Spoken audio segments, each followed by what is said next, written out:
Segundo bloque de Plural, invitamos en este espacio al legislador, al diputado provincial Martín Sereno. ¿Cómo estás, Martín? Bienvenido. ¿Qué tal, Raúl? Buenas tardes, ¿cómo andás? Pero muy bien. Martín, dos temas. Vamos a dividir en dos temas. Por un lado, el trabajo legislativo del año, qué balance haces, y por otro, algún resumen de tu presencia en Venezuela acompañando las elecciones en ese país, ¿no?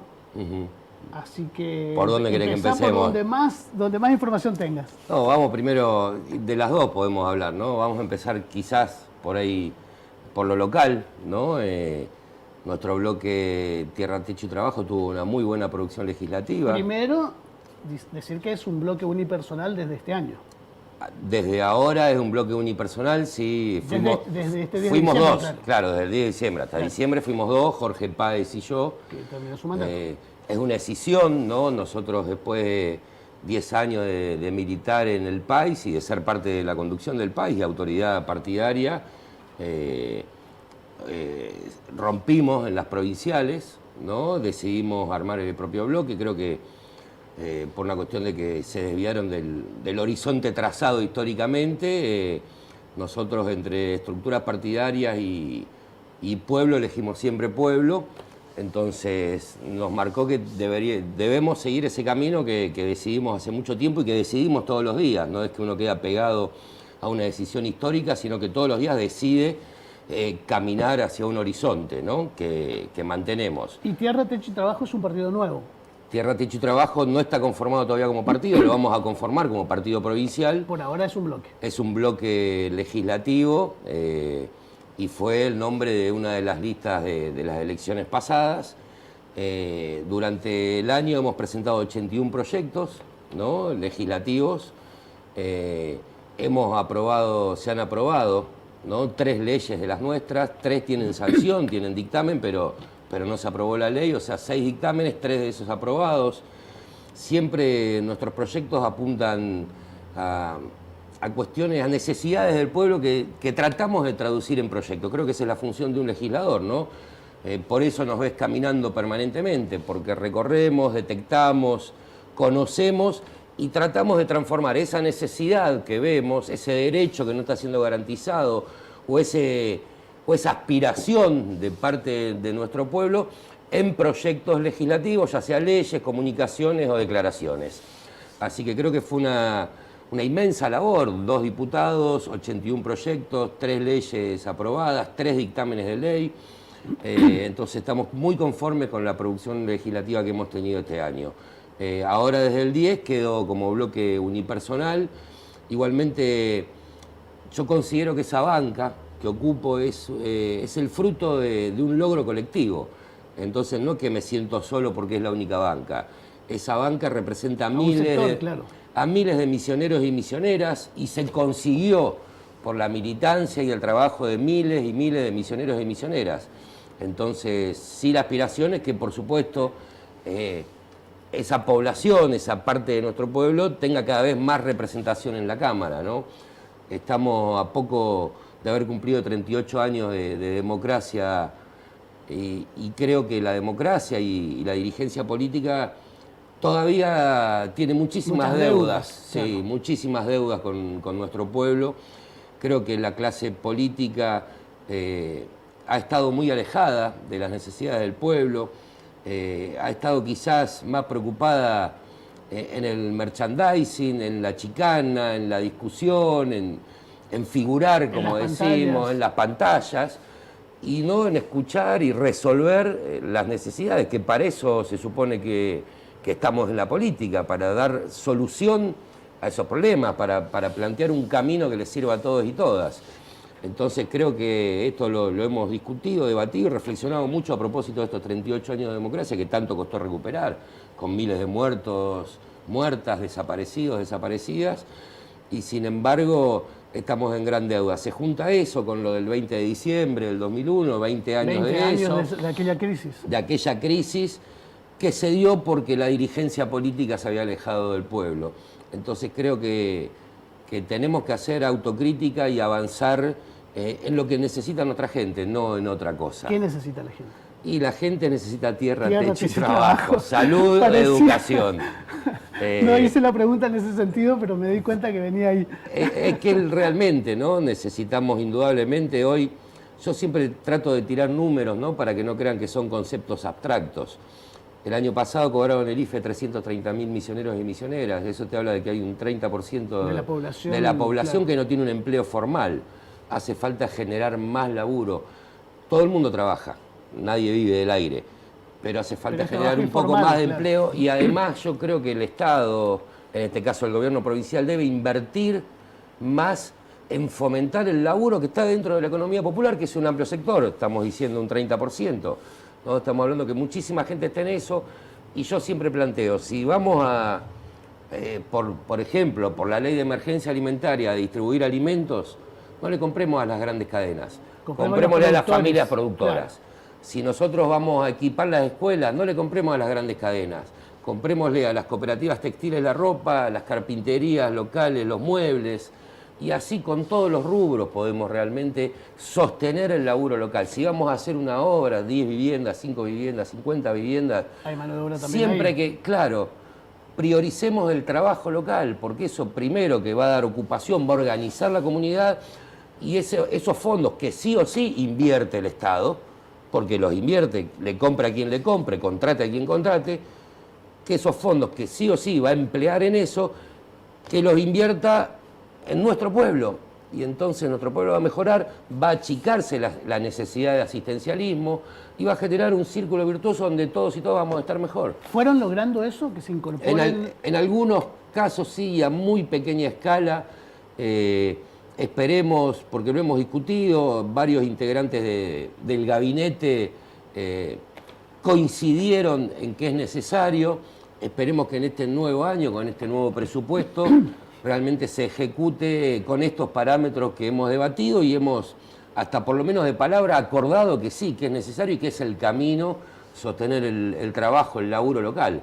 Martín, así que tenemos esperanza en eso. Hay un proyecto bastante interesante, un programa en realidad bastante interesante que estuvieron llevando adelante que tiene que ver con una suerte de asociar a los productores con los dueños de tierras ociosas para producir alimentos. Sí, lo estamos haciendo... ¿Cómo está avanzando? Muy bien, en muchos lugares, hasta ahora sin intervención del gobierno, ¿no? Esa ley no hemos llegado a dictamen. De todas maneras, nosotros lo veníamos haciendo, lo seguimos haciendo, y en muchísimas localidades... ¿Cómo funciona? Vamos a poner un ejemplo bien concreto. Vos sos el propietario de la tierra, yo represento a un grupo que viene trabajando en algún lugar y que quiere expandir su capacidad productiva, ¿no? Porque es básicamente eso. Si no, a veces las limitaciones... No tienen dónde producir. Claro, vos tenés un terreno de 50 por 20 y resulta que arrancamos 8 y ahora somos 20, no nos alcanza esa tierra, tenemos capacidad para producir muchísimos más alimentos y no tenemos dónde. Hablamos con vos, nos ponemos de acuerdo con vos, se hace un comodato sobre esa tierra porque la inversión que le va a hacer ese grupo en un año no se recupera, entonces se hace un comodato por 3 o 5 años o más, se pacta con... Todo de acuerdo, de común acuerdo. Claro. De común acuerdo y se trabaja en eso. A veces se acuerda que se incorpora gente a trabajar de parte del propietario que no tiene laburo, o se acuerda un pequeño porcentaje de la producción para el dueño del terreno. Nosotros lo que planteamos en la ley es que el gobierno fomente, participe, ponga a disposición herramientas, inclusive quizás que le dé una pequeña ventaja impositiva al propietario. Al propietario, por ejemplo, el impuesto municipal o el de renta. Es más simbólico como para mostrar que también aporta a generar este círculo de trabajo. Más allá de que la ley no salió, sí está funcionando. Sí, está funcionando. Se van por lo menos en 25 o 30 localidades está funcionando. En algunos lugares con extensiones de 2, 3, 4 hectáreas, en algunos lugares en Roca en esta situación hay por lo menos más de 30 hectáreas de diferentes propietarios que han accedido a esto, que por ahí tenían la tierra y no la podían hacer producir porque no tenían personal, porque no tenían la iniciativa, y acá vienen grupos ya organizados en el trabajo, con conocimiento de la producción y con una organización, el Movimiento Evita, que respalde esa producción, y cuando no conseguimos que quizás el Estado o el gobierno acerque insumos o herramientas, de alguna manera nosotros tratamos de proveerlos para que se pueda llevar adelante ese tipo de trabajo colectivo. Esa es la economía popular. Esa es la economía popular. La economía popular no es pobreza. La economía popular es el trabajo sin patrón, cooperativo, colectivo, aspirando a vivir y a vivir muy bien, a generar ingresos como para vivir dignamente. A veces se confunde economía popular con pobreza. Indudablemente que no son las mismas condiciones de vida de quien tiene un empleo formal, con aporte jubilatorio, claro, con obra social, con aguinaldo, con vacaciones, de quien no lo tiene. Pero aspiramos primero a que se reconozcan todos esos derechos como trabajadores, pero que el nivel de ingresos sea igual o sea superior, y en muchos casos lo es. Hemos logrado en algunas cooperativas textiles ingresos de 40.000 pesos mensuales para las compañeras o compañeros que están trabajando. Con respecto a la producción, a veces realmente no damos abasto a los pedidos que tenemos de alimentos. Mucha gente, cada vez más gente, está tratando de comprar alimentos agroecológicos. Vecinos y no tanto, ¿no? Proveemos algunas cadenas de supermercados de acá de la capital de la provincia. Tenemos un proyecto que queremos tratar de lograrlo este año, de abrir los propios mercados populares en 2 o 3 ciudades, porque la producción que estamos teniendo da para sostener, es amplia, es variada, desde azúcar mascabo, rubia, hasta claro, miel y los derivados, alimentos, verdura de hoja, frutas, dulce de leche, picle, plantas anuales, ropa. Tenemos la única fábrica de jean que hay en la provincia, es nuestra. Fabricamos pantalones jean que nadie fabrica, carpinterías, herrerías, o sea, una variedad y una amplitud de producción que hoy está sosteniendo a no menos de 10.000 familias misioneras. Un número importante, ¿no? Es un número importante y creemos que es el camino realmente. Es un proceso, nos costó, ¿no? Llevamos 6 años, siempre uno tiene que ir tratando de mejorar, ensayo y error. Claro, sí. Pero creo que estamos en un momento donde se ha aprendido mucho, está saliendo muy bien y estamos combinando también las diferentes producciones de distintos lugares para escalonar en tiempo, para alternar producciones, porque si no nos pasaba al principio que todos hacían lechuga. Claro. Y entonces hoy teníamos 5.000 docenas de lechuga y dentro de 15 días no teníamos. Entonces aprendimos también eso, ¿no? A ordenar los grupos entre sí, pensando en un proyecto colectivo. Martín, participaste de las elecciones en Venezuela como observador. Sí, la verdad, orgulloso, contento, haber sido invitado para ser uno de los testigos. ¿Fuiste invitado por el gobierno de Venezuela? Sí, fui invitado por el gobierno de Venezuela para dar testimonio, para ser observador, testigo del ejercicio real de la democracia que hay. Primero, un orgullo enorme, segundo, una alegría, tercero, un aprendizaje. Vimos por las redes que tuviste varias reuniones, varios encuentros. ¿Qué trajiste de todo eso? Y traje un bagaje de conocimiento, de conciencia enorme, ¿no? Uno suele leer todo tipo de periódicos, de mirar todo tipo de medios, y vos sabés que hay versiones encontradas. Claro, totalmente. Nada es tan exacto como estar ahí, caminar ahí, verlo, escucharlo, ¿no? Claro. Vivirlo, sentirlo. Tuve la posibilidad de muchas reuniones con funcionarios de gobierno, con gente de la Cámara Electoral, con dirigentes políticos, con la juventud, y también tuve la posibilidad, vos me conocés, espíritu inquieto, de salir a caminar por los barrios, y hablar directamente con la gente sin claro, filtro, claro. ¿no? La verdad que hay un real ejercicio de la democracia. Para que te des una idea, el 85% de los candidatos eran de la oposición, ¿no? Es un número, pero contundente, claro, diría yo, ¿no? Sí. De 3.000 candidatos, 2.500 eran de la oposición. De hecho, ganaron en 100 alcaldías, como dicen ellos, que son municipios, ¿no? Votó el 43% del electorado. La gente dice, no fue a votar nadie. Yo quiero contarles, aclarar, que allá las elecciones no son obligatorias, el voto no es obligatorio, es optativo. Y tiro un número para hacer parámetro. Acá en nuestro país son obligatorias. Y en las elecciones de junio votó el 60%. Allá son optativas. Votó el Tenés 40 y derecho pico. a votar, no tenés la obligación de ir a votar y votó el 43%. Claro. Entonces esos números son claros. Normalmente en las democracias donde no es obligatorio el voto, vota un 30, un 35, ese es el promedio general. En esta elección encima, que no era presidencial, que eso normalmente mueve más a la tiene que más gente, mueve, sí. el 43% es un número alto.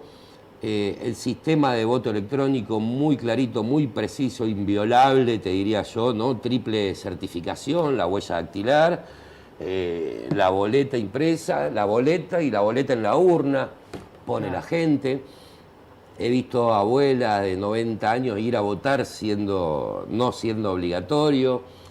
El sistema de distribución de las mesas electorales es muy bueno, porque muchas veces, y más si no es obligatorio, si vos tenés que ir a votar a 70 kilómetros, no vas. Claro. Entonces hubo una logística muy fuerte en acercar la posibilidad de voto a las localidades más lejanas. Han llevado mesas electorales a lomo de mula, ¿no? Para que todos y todas tengan la posibilidad Puedan de ejercer votar, su claro. derecho. Y también lo que vi es una juventud con una formación política fuerte, ¿no? enorme, Claro. enorme. Volví autocriticando el déficit que tenemos acá. Ellos están viviendo una situación muy dura, hay que ser claro, no es un paraíso Venezuela, ¿no? Viene viviendo un bloqueo criminal, ilegítimo, genocida si quieren, ¿no? Para ser bien claro, por parte de Estados Unidos, lo mismo que hizo con Cuba, lo está haciendo con Venezuela. De hecho, hasta le incautaron 7.000 millones de dólares del petróleo y no los dejan usar cuando son propios. Han tenido más de 40.000 muertes por COVID, porque en un momento el bloqueo hasta impidió llegar medicinas y vacunas. Y el pueblo tiene conciencia de que gran parte de lo que están viviendo es consecuencia del bloqueo, pero no responsabilizan solo al bloqueo, asumen y hacen la autocrítica de los errores cometidos. Ellos son conscientes de que tuvieron una etapa donde el petróleo, el valor del petróleo y la plata, los recursos económicos que entraban por el petróleo eran sobreabundantes y que se volcaron al consumismo, claro, y que abandonaron las estructuras necesarias para hoy, que no pueden gozar de eso, podrían estar sosteniendo y enfrentando esta crisis, ¿no? Ellos reconocen que la agricultura familiar la dejaron un poco de lado, que la industria la dejaron un poco de lado, porque vivieron esa panacea de los commodities del petróleo y pensaron que no terminaba nunca. Se hacen la autocrítica, ¿eh? ¿Trajiste algo en concreto, en particular, que te gustaría aplicar acá? Primero lo de la formación política en la juventud, y segundo traje dos cosas que estamos trabajando. Vos ya me sacó la primicia, ¿a vos te parece? Primero, es muy posible que hagamos intercambio de juventudes, pasantías vivenciales, les propuse a ellos. Primero porque que nuestros jóvenes conozcan la realidad va a ser muy importante, la situación que se vive allá, y que los jóvenes de ellos también conozcan la situación y las experiencias nuestras, ¿no? Porque yo te decía, la agricultura familiar ellos la habían dejado un poco de lado, la están retomando, tienen experiencias.